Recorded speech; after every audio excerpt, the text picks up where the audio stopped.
시민의 눈높이에서 질문하고 한국 사회에 화두를 던지며 더 나은 내일을 만들어가는 뉴스프리즘 시작합니다. 이번 주 뉴스프리즘이 주목한 이슈 함께 보시겠습니다.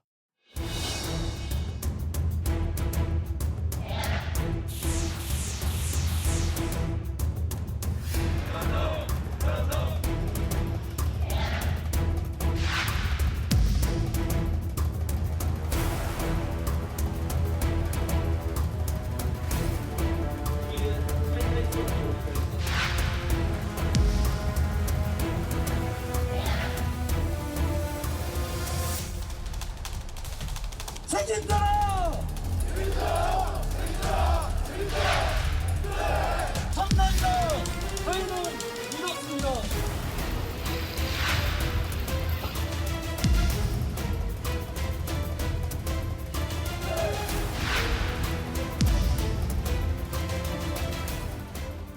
CJ 대한통운 택배 노조원들의 파업이 20일 가까이 진행되고 있습니다. 노사 양측의 입장차가 좀처럼 접점을 찾지 못하고 있는 것인데요.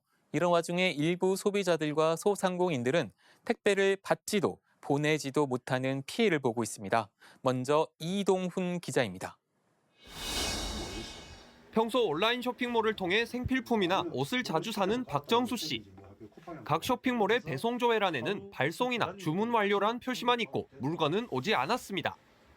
물건별로 짧게는 일주일, 길게는 20일 넘게 배달이 되지 않은 겁니다.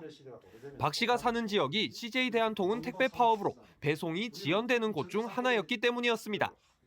기다리다가 한 5일 됐는데도 안 와요. 고객센터에 전화를 하니까 지금 택배사에서 데모를 하고 있답니다. 데모를 해서 조금 늦어질 거니까 기다려 달래요. 그러니까 기다리다 보니까 지금 2주가 훨씬 지났죠. 그냥 막역하죠. 한마디로 말하면. 배송 지연의 피해는 받는 사람만의 몫이 아닙니다.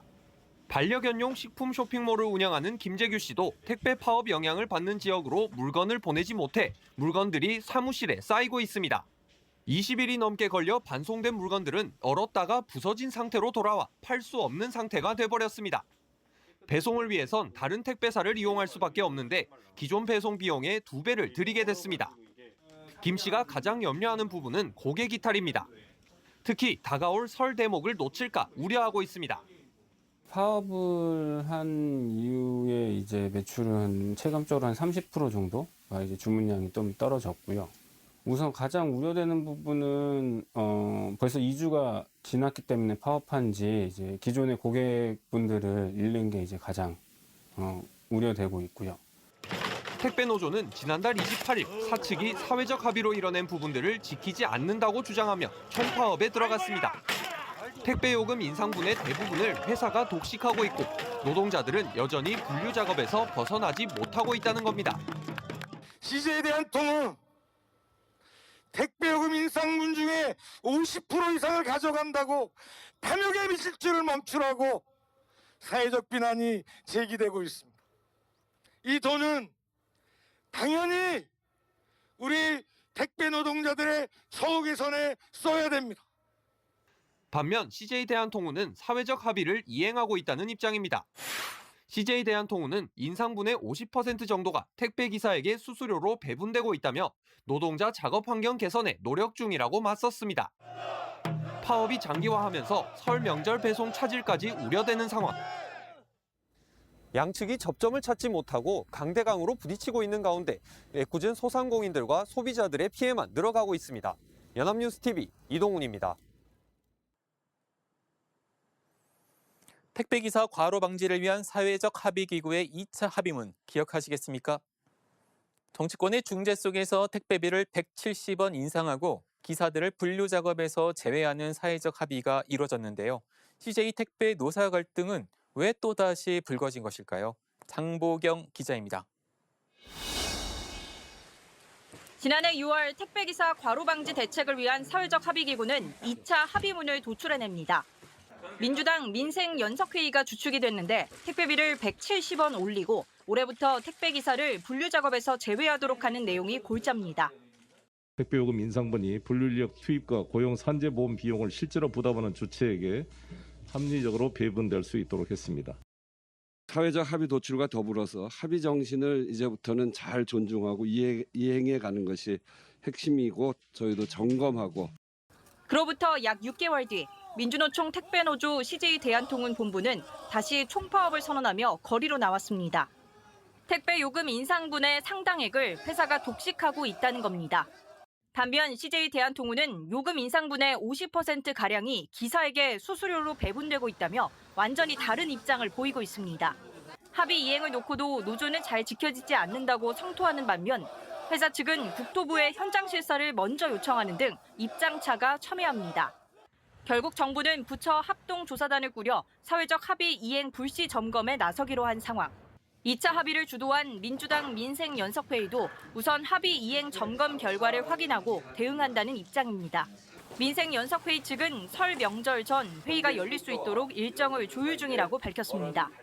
2차 합의문에는 택배 사업자 및 영업점은 택배 요금 인상분을 분류작업 개선, 고용보험 및 산재보험 가입 등 택배기사 처우 개선에 최우선적으로 활용한다고 적시하고 있습니다. 분류 인력이 잘 투입되는지와 고용, 산재보험 가입이 잘 이뤄지고 있는지가 중요 점검 사항이란 얘기입니다. 업계에선 현장에서 드러난 분류 인력의 구인난 문제도 짚어야 할 문제라고 지적했습니다. CJ 대한통운 택배기사 2만여 명 가운데 1,600여 명 정도가 파업에 참여해 전국적 택배 대란이 빚어지진 않았지만 파업 참여 노조원이 많은 일부 지역에선 배송 차질이 발생한 상황. 설 명절이 가까워질수록 소비자들의 불편과 소상공인의 피해는 더 커질 수 있습니다. 청와대 국민청원 게시판에는 택배업 종사자라고 소개한 한 네티즌이 자신들의 이익만을 추구하는 개인사업자 택배 노조의 파업 쟁의권을 박탈해달라는 글도 올라오기도 했습니다. 정치권의 갈등 조율 능력이 또 한 번 시험대에 올라온 모양새입니다. 연합뉴스TV 장보경입니다. CJ 대한통운 노사 갈등이 조만간 해결되지 않으면 소비자들의 피해가 눈덩이처럼 커질 수 있습니다. 당장의 수많은 선물이 오가는 설에 택배를 제대로 받을 수 있을지 우려가 나옵니다. 이미 경기도 성남 등지에서 배송 차질이 현실화했습니다. 국토부는 설 성수기를 앞두고 오는 17일부터 다음 달 12일까지 1만 명가량의 추가 인력을 투입하기로 했습니다. 우선 작년 6월 체결된 택배기사 과로 방지 사회적 합의에 따라 사업자들이 약속했던 분류 전담 인력 약 3,000명이 투입됩니다. 허브터미널 보조 인력도 1,400여 명, 배송기사 1,300여 명 등이 추가됩니다. 그러나 택배 시장의 절반 정도를 차지하는 CJ 대한통운의 점유율을 감안하면 파업이 계속될 경우 차질이 빚어질 것으로 예상됩니다. 전국 택배 노조는 설 특수기에 살기 위한 택배 멈춤 방침을 확장할 것이라며 택배 없는 지역이 생기는 상상하기 힘든 상황을 맞을 것이라고 경고하기도 했습니다. 소비자 피해가 우려되기 때문에 파업을 풀라고 하는 것은 정당하지 않습니다. 파업이 왜 일어났는지도 소비자인 시민이 귀를 기울여야 합니다. 노사가 대화와 협상을 치열하게 벌여야 할 뿐만 아니라 정부와 정치권도 나서 이 문제가 신속히 풀리도록 노력하지 않으면 애꿎은 피해자만 계속 나올 수 있습니다. 민주주의가 발전하려면 갈등을 생산적으로 풀어가는 기술을 함께 다져가야 합니다. 반복되는 택배 노사 간 갈등의 원인에는 택배 요금의 불공정한 거래 구조 같은 지금까지도 개선되지 않는 다양한 문제들이 자리 잡고 있습니다. 사회적 합의로 택배비를 올렸다 해도 갈등은 계속될 수밖에 없는 것입니다. 한지희 기자가 취재했습니다. 반복되는 택배 노사의 갈등 근저에는 택배 거래 구조 문제가 있습니다. 현재 온라인 쇼핑몰의 평균 택배 요금인 2,500원을 기준으로 택배 노동자들이 최종적으로 받는 돈은 소비자들이 지불한 값의 4분의 1 수준입니다. 온라인 쇼핑몰 화주가 물건을 팔 때마다 포장비 등을 명목으로 개당 700원에서 800원가량의 백마진을 가져가고 남은 돈에서 택배 회사와 대리점이 또 수수료를 떼기 때문입니다. 화주가 택배비 일부를 되돌려받아 택배기사 수수료 저하로 이어지는 백마진 거래 구조나 택배비 최저 입찰제 같은 출혈 경쟁 구조가 지속되는 한 과로사 문제가 해결될 수 없다는 목소리가 큽니다. 백마진 이슈라든지 아니면 택배 거래 구조 내에서 발행하는 발생하는 갑질 이슈, 아니면 불공정 계약 이슈 이런 부분에 되게 다양한 이제 문제들이 산적해 있기 때문에 이 사회적 합의 정신에 따라 가지고 최소한의 이행 여부를 점검하는 과정들이 지금 즉시 좀 필수적으로 이루어져야 된다. 택배 노사와 정부는 지난해 택배 노동자의 과로사를 막기 위해 사회적 합의로 택배 요금을 170원 올렸습니다. 하지만 작업 환경과 처우 개선도 되지 않고 있다는 게 택배 노조 측의 주장. 택배비 현실화 주장에 앞서 사회적 합의기구에서 도출된 합의들이 투명하게 이행되고 있는지 정부의 지속적인 관리와 감독이 뒤따라야 한다는 게 전문가들의 설명입니다. 정부가 해야 될 자기 역할을 제대로 못했기 때문에 생긴 문제입니다. 관리 감독권을 이용을 해서 조치를 하면 됩니다. 사회적 합의기구라는 것이 법적 기구가 아니잖아요. 그런 사회적 합의라는 것도 제도권으로 흡수를 해라.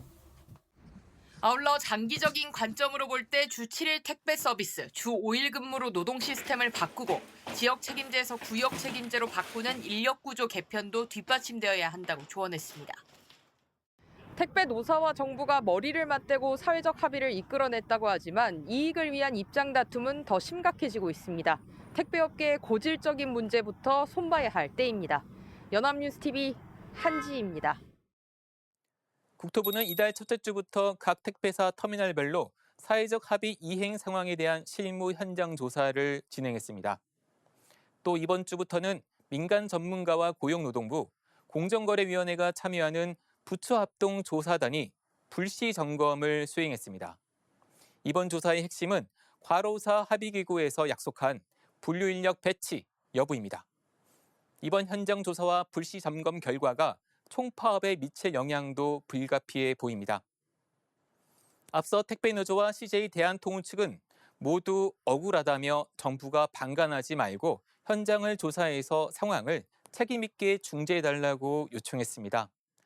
그러나 정부는 이번 파업 사태에 대해서는 노사 협상으로 풀어야 하는 사안이어서 직접 개입하기는 어렵다는 입장을 유지하고 있습니다. 지난 8월로 시간을 잠시 돌려보겠습니다. 사회적 합의 이후 국토부의 발표 내용입니다. 사회적 합의 이행 상황은 합동조사단을 구성해 지속적으로 모니터링할 계획이다. 그러나 지속적인 모니터링은 없었습니다. 정부가 약속처럼 지속적으로 모니터링을 해왔다면 이 같은 총파업은 일어났을까요? 설을 앞두고 택배난을 걱정하고 있을까요? 이번 주 뉴스 프리즘은 여기까지입니다. 시청해주신 여러분 감사합니다.